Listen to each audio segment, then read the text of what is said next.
আমার পরিবার সবাই। তো আমি আমার মাকে বলেছি যে দেখো, মানে আমরা যে লড়াই নেমেছি, আমার একটা মনে হয় কি কোনো রাজনীতিবিদের না বাসায় মৃত্যুটা হইতে পারে না, এটা কোনো ভালো মৃত্যু না।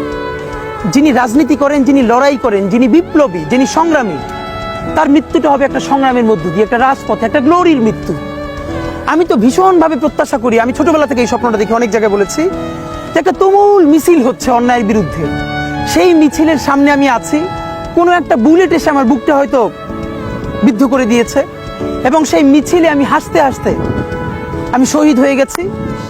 এবং সবাই যখন মৃত্যুটাকে ভীষণ ভয় পায়, আমি তখন হাসতে হাসতে আল্লাহর কাছে ভীষণ সন্তুষ্টি নিয়ে পৌঁছতে চাই যে আমি একটা ন্যূনতম ওই জীবনটা লিড করতে পারলাম, যে আমি একটা ইনসাফের হাসি নিয়ে আমি আমার আল্লাহর কাছে পৌঁছতে চাই। সুতরাং আগামী 50 বছর বাঁচলাম, কোনো ইম্প্যাক্ট তৈরি হলো না আমারে দিয়ে, দেশের জন্য, রাষ্ট্রের জন্য, উম্মার জন্য, জাতির জন্য। কিন্তু আমি ধরেন 5 বছর বাঁচলাম, সেটার মধ্য দিয়ে যদি আগামী 50 বছরের ইম্প্যাক্ট তৈরি হয়, তাহলে অনেকদিন বেঁচে থাকায় কি সাফল্যের বলেন?